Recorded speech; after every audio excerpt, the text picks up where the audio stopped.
because for a startup, I think the collection is extremely important, right? I mean, if you ask me, I would be happy to give a 5% discount to a client if he's giving me. If you create the basic guardrails and you have the risk parameters for each and every such guardrails and have maybe 1, 2 or 3 guardrails or the 1 or 2, 3. Kodak was one of the best camera companies, and which company actually destroyed it was iPhone.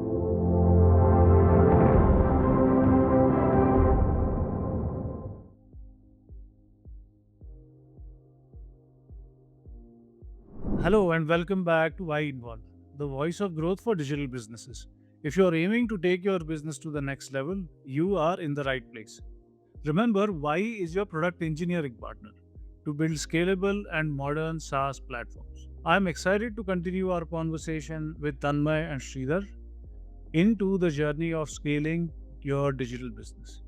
In the previous episode, we talked about setting up the foundations, setting up the entity, and dealing with cross-border challenges and compliance challenges. Today, we can explore the critical topics of scaling the business and frameworks and strategic insights for exit strategies and monetization. So, Tanmay and Sridhar, as companies grow, they face new speed bumps, right? You, as founders, you have a product, you have a service offering, but once it starts maturing, you're going to market, you suddenly start scaling up. And then you get into multiple different problems. There is financial planning to plan out your quarter, your year.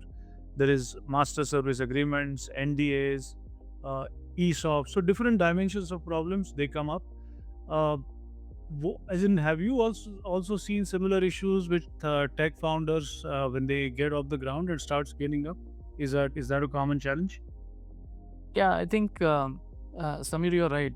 We have seen founders, while they are concentrating on their business, certain aspects in which we made a small reference or a brief reference in our last podcast, primarily on the structuring of the whole business side of it, not only the technical part of it, but also the non-technical part of it, which could be in the form of the proper hiring hygiene, client onboarding, for that matter, even vendor onboarding. And then I also spoke briefly about the IP ownership related ambiguity. Most of the times, patents are on the name of on the individual names. They are not assigned. The paperwork is not done properly. So, and of course, the customer paperwork. All these aspects are at the moment, in the heat of getting the business to the next level, at times have been taken as a backseat, and they hit when certain of the things happen. Sometimes good things, sometimes not good things. The not good things is maybe some employee exit, senior employee exit, no proper documentation, no understanding as to what has been the agreement to at the start, and so on and so forth. Compliances, let's keep that aside because we have emphasized that much in our earlier one. So from the points are on your commercial agreements now with customers, vendors, employees, IP rights. That's what you're talking about. So it's beyond compliance. It's really about how you do business. Correct. So can give you a little bit of a thread, the threading of it. Say for example, and we are going to touch base upon the ESOPs and the stock options in the course of time. But we have seen that many of the times it's a verbal promise that is given to the senior employees. What is exactly being intended to give is kept aside. Everybody at that point in time joins on the belief that everything will go fine, but it needs to be documented well. So all I'm saying, being a lawyer, I'll always emphasize on documentation, and it does not mean that you are buried under it, but basic things should be taken care of. Compliances, for sure, from day one you should have it. You should have the calendar on you, and not that everything needs to be done by you. There are many sources which can help you on that aspect. And on the IP and the data ownership aspect is also something that your employee engagements, your employee documentation, your vendor documentation has to take care of all these things. So there cannot be blind spots at any point in time. And the last but not the least is the governance documentation, which again we spoke about the co-founder agreements, the equity arrangements, clarity on role and decision making. While you and me might come together as friends to start with, but that friendship should be outside the office doors. It should, when you get into the office, you need to know what you are going to do, what you're responsible for, and do that conversation threadbare. I think that's what we have seen most of the times, that are the reasons for disputes. True.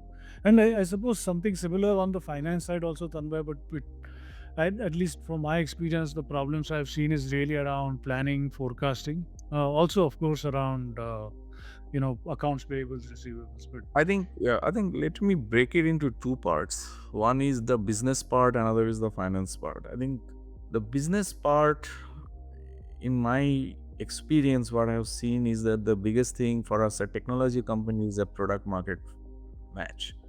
That you think of starting a startup, you create a product, whether that product actually has enough market in the world, or it is a too difficult product to understand for people to understand, right? I mean, those are the, I think, very important thing, because I've seen there are some of these tech CEOs, really good CEOs and really good technologically advanced. They create product which may not be understood by people like me. So that becomes an issue. That's number one. So there is always a pivot happens in many tech companies, even in services companies. If you look at today, this agentic AI and AI related things are so much in the market now. I think everybody is going to, I mean, I was just talking to a CEO the other day in an IT services company, and he was telling that if we don't adopt it soon enough, we'll be done. So those are the also a speed bumps in my view, that you have to very quickly pivot yourself. That's the business. In my view, it's very important to always remain abreast of the external factors. The very big example always I feel, or I give to my friends, is that Kodak was one of the best camera companies, and which company actually destroyed it was iPhone. So Apple, there was nothing to do with camera, nothing to do with it, but different technology came with inherent camera, and it destroyed. So those are the things is from the business aspect. From the finance aspect, I think it's very important that for a startup, I think the most important thing is the cash flow. How much money you are raising, what is your burn, how you are increasing or reducing your burn based on your market acceptability and based on your revenue, right? Because if you look at a startup, most of the startups are in today's world. If you look at it, most of them are in technology space, right? And this technology space, the biggest thing is that how fast is your ARR, how low is your churn ratio, etc. So based on that, whether you want to increase your spend or reduce your spend, right, depending on that. And we have tons of examples among our clients who's seeing that. Number two is that how do you generate cash? Then the budget comes, forecasting comes every month. How fast you can move your financial numbers, how fast you can show or see yourself, and then how do you match your budget or financial forecast with actual. Third is that AR. Now your revenue, you are raising invoice, how fast you can collect, because for a startup, I think the collection is extremely important, right? I mean, if you ask me, I would be happy to give a 5% discount to a client if he's giving me immediately once I invoice, right, rather than getting the money after 90 days. And then the AP comes into picture, where I know companies where they are making loss, but they continue to hold on to their cash, because they collect and then they pay AP. Means they keep, basically we say that you create a artificial line of credit from your vendor through your vendor by reducing your AP payment or delaying your AP payment. Now, these things are not eternally you can do it, but these are the things levers that you can look at it, right? And then always one looks at my expense, right? Cash burn is a nothing but it's a derivative of collection and expense. So if my collection is slower, one is that if you pay less, but how can you reduce your spend? So how fast you are able to map your revenue and cost. I think that's also very important. Well, I've seen a lot of companies, great companies, but large burn, $1 million, $1.5 million, raised $20 million. You think that it's a large money, but if you are burning $1.5 million, you are done in a year's time, and not many people will give you again a $20 million, right? So that you think is a planning issue. That's a planning issue. And not only planning, right? Once you are saying that, okay, if my revenue is going at a hockey stick level, then I think $1.5 million burn is fine in a month, right? Because then people will be after you to give you money. If the revenue is not, your ARR is not growing at a hockey stick level, then immediately you will have to see that where all you can reduce spend, so that your burn becomes $1 million or $500,000 or whatever. So those are the things is very, very important. It's a completely dynamic thing, but one needs to do that. Apart from all the documentations and everything which Shridhar has already said. So I don't want to get into that. So that's about it. Yeah. So as for a company that's founded now, maybe 16 months, 18 months down the line, they start seeing the hockey stick, like you said. They've done Series 2 funding.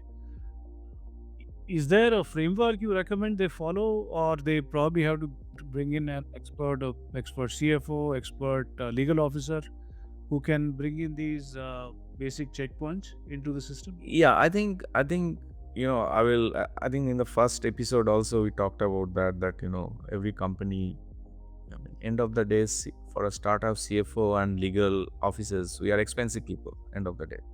So you do part-time, you do fractional things, right? But what you do is that, what is your core business? So your core business, if you are selling a technology product or you are selling a services, what are the 2, 3, 4 things you need to, so as I told you that one is product market mix. How do you market your product? Yeah, other point, Tanmoy, sorry to speak over you, is do you need a full-time CFO or a chief? Not really. In my view, you don't. Not You 3 hours, 4 hours. you basically outsource your back office functions, whether it is legal, whether it is finance, whether it is HR. You can very easily outsource those functions, and those functions can continue to be with you as kind of your extended arm for next 1, 2, at least till you raise your Series B or even Series C in some cases. Because if they're doing a good job, why would you just like that add some spend? Yeah, exactly. As if you have money to spend, you'd rather put it on either go to market. That's what I was going to say. You do your product market fit, you do your marketing, you do your sales, and also look at your, the biggest, I always say that the most difficult thing is selling, and most critical thing is delivery. Delivery means for a service in industry, and R&D for a product industry.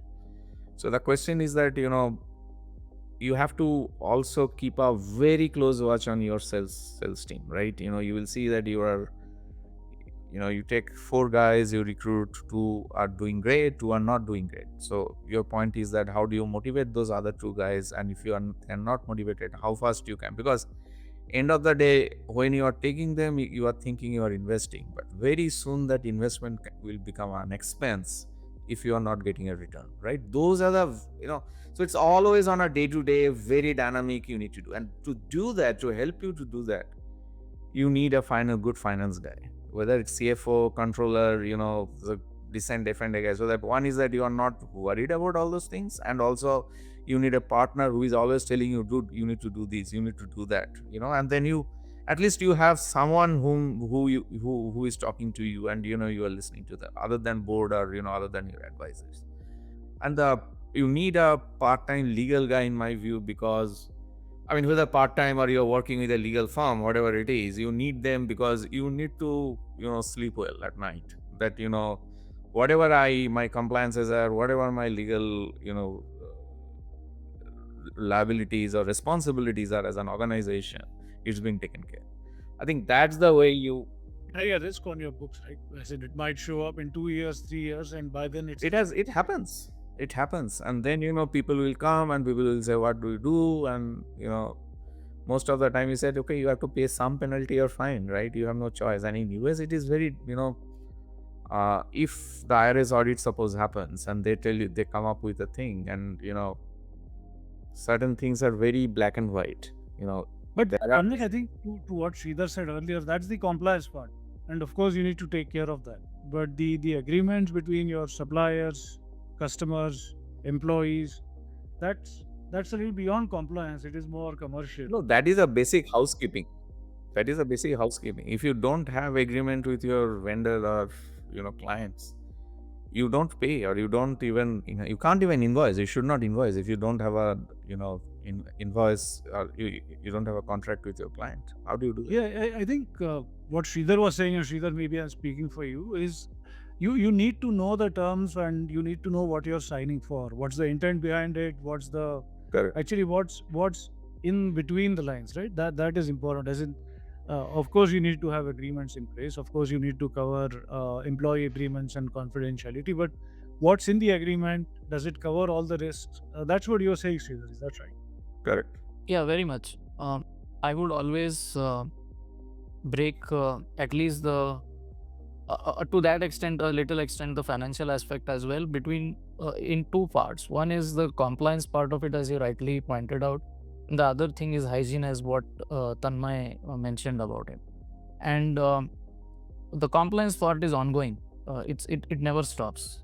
And the other hygiene part, if you remember in our last conversation also, we said that if you create the basic guardrails and you have the risk parameters for each and every such guardrails, and have maybe 1, 2, or 3 guardrails, or the 1 or 2, 3 gates that keep you up and running, you don't need to keep going back to your lawyer unless and until you cross those 3 gates on the risk parameters. And the lawyers will themselves help you out on that. The other question that you asked is, do you need full-time, do you need part-time, or do you need fractional? It all depends upon the complexity of the business. But honestly, in the first 1 or 2 years, when things are set, you know where you are going, both from an employee count point of view or employee size point of view, that is the organizational size, and from a market size point of view, which will be determined from your revenue point of view. In all these scenarios, if you have these basic guardrails and there are not many complexities involved, an occasional conversation on the hygiene part is good enough. Compliance, as I said, it's an ongoing thing. You will need someone to look into it day in and day out. And again, as far as India is concerned, the basic compliances are divided into, say, maybe 3 or 4 parts in a month. One is maybe first week of the month, second is this next week, the third one is at the fag end, and then finally comes the payroll, because that's something at the fag end of the month. So these 4 quarters, I would say, in a month is like every week. These are fixed, and then if you have a process, a system set out, and all of them today are tech enabled, nothing is manual, so a fractional person would be able to help you. The only thing that I would recommend is, and I myself experienced that in my early years of professional life, is give a continuity from a professional or a lawyer or a consultant point of view. I'm saying, give a continuity assurance to your clients, or the clients, or these business people, the founders, should look at as to what is the fallback available with. Is there enough support system available? It cannot be one person helping you on all these things for a very long time. So what I was saying is that eventually, as the business complexities increase, the same person can help you if he has enough good support system. The problem statement should not be choked at one person's neck. And as they say, bottleneck is often You should have so a single consistent approach and person, rather than a new person for every incident, is what you yeah, and that person also should have enough backup support system.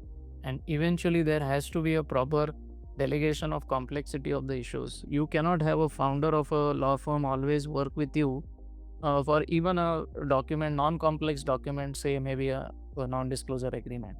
If that NDA is waiting for a founder's response, then it's a red alarm.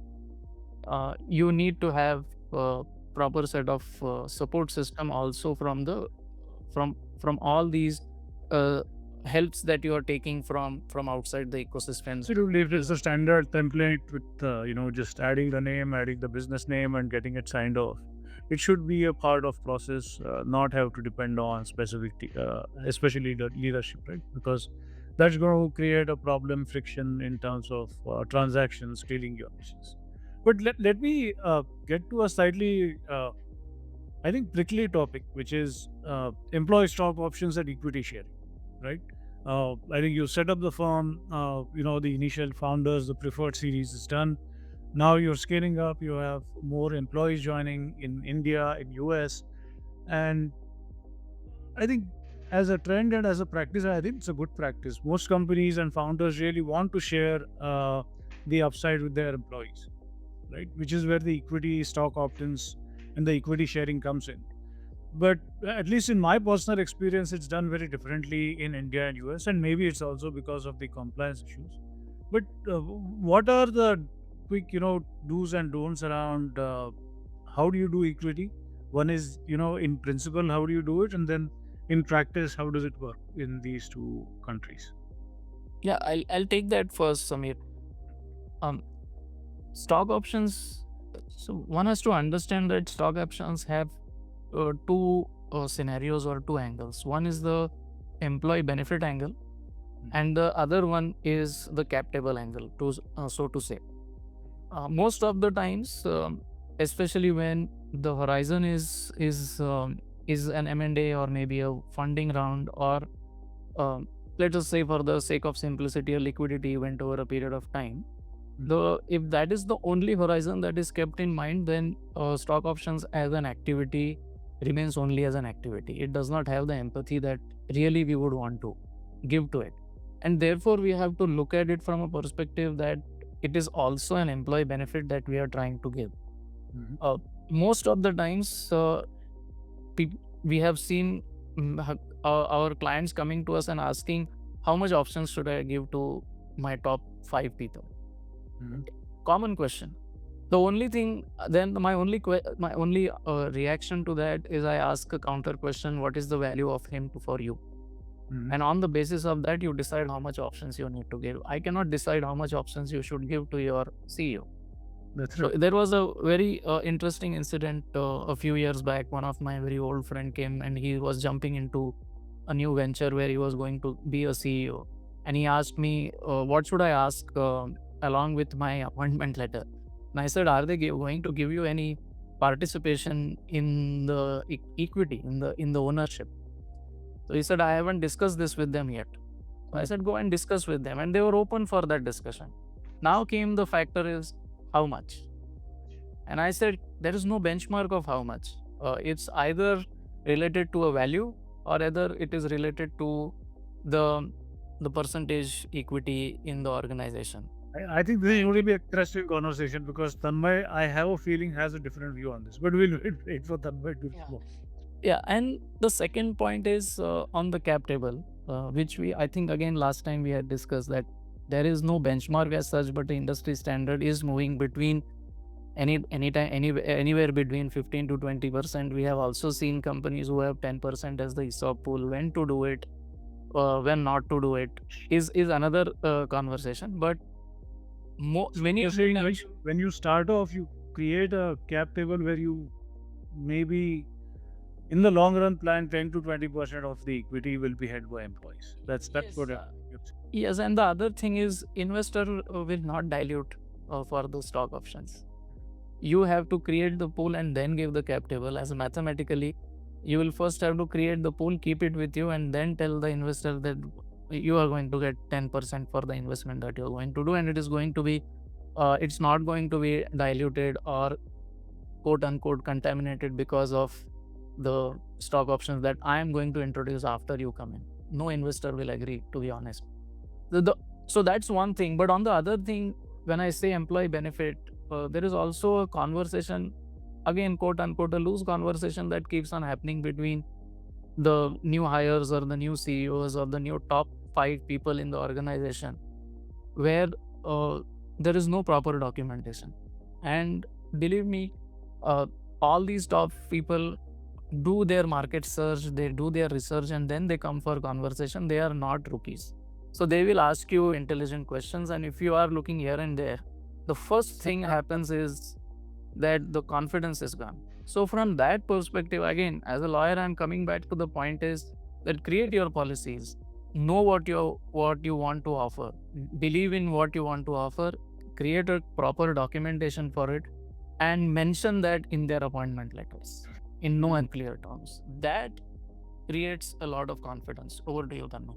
So what I see in the United States, or what I have been seeing, or it's a little bit of different.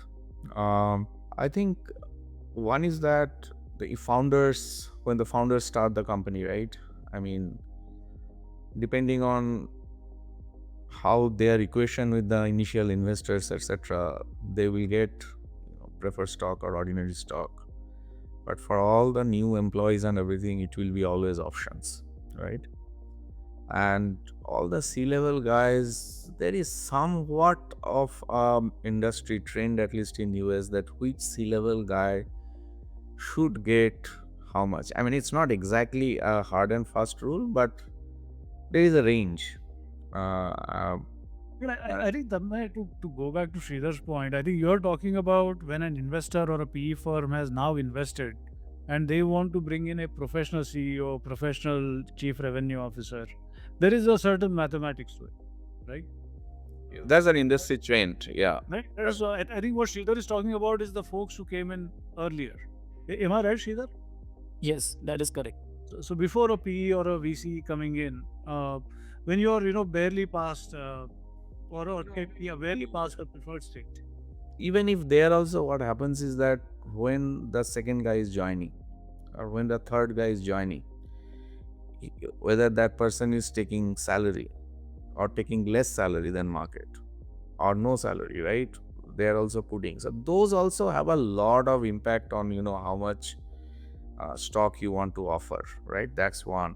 The second, also we have to remember that in stock option there are a lot of trigger points happen. So there is a standard stock option, and then you also can discriminate the stock option for in case of some people, right? Yeah, I mean, it's a standard stock options. Over it's a 4-year, annual trigger and 4 years vesting. Strike price usually remains the same. Vesting period is a variable. Everything else is variable, right? In a strike price also can be changed. I mean, the only thing is that if my company's valuation is 10 cent and my strike price is 5 cent, then the differential will become a kind of my income. That's the thing. So I have to pay tax on it. But again, if you're paying tax on 5 cent, 10 minus 5, on that in US your tax is, in California is suppose 30% or maybe 40%, but still you are paying 7 cent. You're not paying 10 cent, right? So it depends. Everything, it can be variable. The question is that how much variable you want to do as an organization, because one is that yes, I will give X more preference than Y than Z and all those, but also is that too much preferential treatments also create problem, and also there is a administrative part of it, right? It's a huge issue. So those are the things. And then in the stock also, generally what happens for the founders, as I was trying to tell you, that it would be depending on how.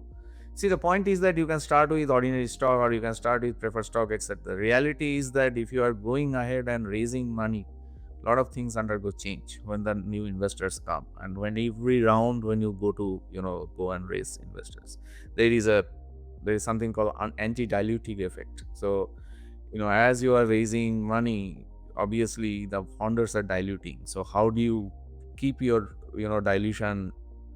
How do you negate, or how do you keep it as minimum, right? That's the thing. So you get significantly more options. I think the reason I brought this topic up is because there is just so much to discuss on this topic. Exactly. It will be a one-day discussion. How do you plan to build a company? So it's best led to experts like you and Shridhar. I think all I was trying to maybe get from you is there is multitude of dimensions. It's not a straight mathematical problem that you can solve. It is better to discuss, better to get alignment with your executive team and then work with experts like you to design. And you have to create a long-term vision, maybe a 4, 5, 6 year vision. Absolutely. So you know, to Sridhar's point, what's the cap table going to look like, and you plan towards that, right? Absolutely. One point, Sameer, I think is important, and more from a compliance point of view, is the vast difference between the law that prevails in India versus outside India. Yes. And I'll talk about India. Is in India you can offer stock options only to your employees and your director, or the employees of your subsidiary overseas. Whereas this is not a condition or a strict condition outside India, where you can offer. So what's the variable? The variable is that you can offer stock options to your consultants, to your advisors, which is not possible in India in strictest terms, as if we called as equity options. There are ways and means to do it, but primarily this is a bigger difference between what That's a big difference. That's a big difference. Yes, and this is most of the times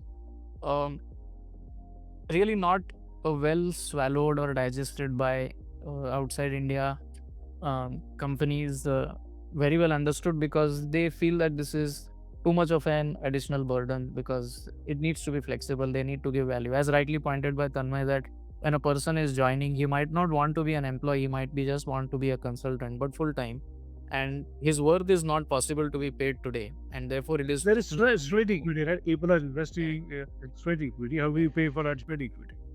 But if that comes in India as a situation, then you are in a fix. And then What about RSUs? Are RSUs possible in India? those are all terms. There are ways and means to work around it technically, but typically it means that giving equity at the end of the story becomes a difficult proposition. So you have to do it in some different ways. So I'll stop at that. Okay. I think there is a lot in that topic. I've realized it's a topic of expertise by itself, and one of the most complex topics to deal with, and that's where I've seen a lot of challenges also with firms scaling, growing, or building their teams. So again, one more point on that, and typically on the compliance side, but the practices side. So yesterday, one client called and said that there is a investment happening at the overseas level, and there are stock options given to the India employees. India is a subsidiary, and the employees want to exercise the options because there is some liquidity event happening at the parent level overseas. So the question was, can I collect all the money from all the employees, the India company, the subsidiary? Can I collect money from all of them and pay to the US entity so that it becomes as a strike price for the options to be exercised? Now, this is not possible in India. So these are practical issues. I could understand the question from the client is that because there are 100 employees, each of one of them paying 100 remittances outside India, so why not I club all of them and make one payment? Similar situation comes when the money is being received by the employees in India for stock options that they would have exercised, and where there is a liquidity event happening outside India, and where the investors want to now buy out all those options. So what happens in such case? So many nitty-gritties, and as you rightly said, it could take a day long to discuss on this aspect. No, this is great. I think you shared a lot more than would have been possible for somebody to get from you in a 1-hour meeting. So thank you for being able to share your experience and knowledge. I think this has been a fantastic conversation, Tanmoy. Thank you. What a fantastic wrap up to this masterclass in startup growth and readiness for exit. Remember, Wai is your product engineering partner to build scalable and modern SaaS platforms. You can contact us at reach@win.com. If you are planning to scale or sell, this episode should stay bookmarked for every founder. All of you, if you need to reach out to Tanmay for CFO support, fractional CFO services, you can send a note to www.arightco.com. For those of you who are looking for help on legal services, mergers, acquisition prep, compliance, you can reach out to Shridhar. His company's name is www.legalogic.com. So if you like what you heard, subscribe to Wai Involve, share this with your network, and join our growing LinkedIn community. Thank you and see you again soon on our next episode.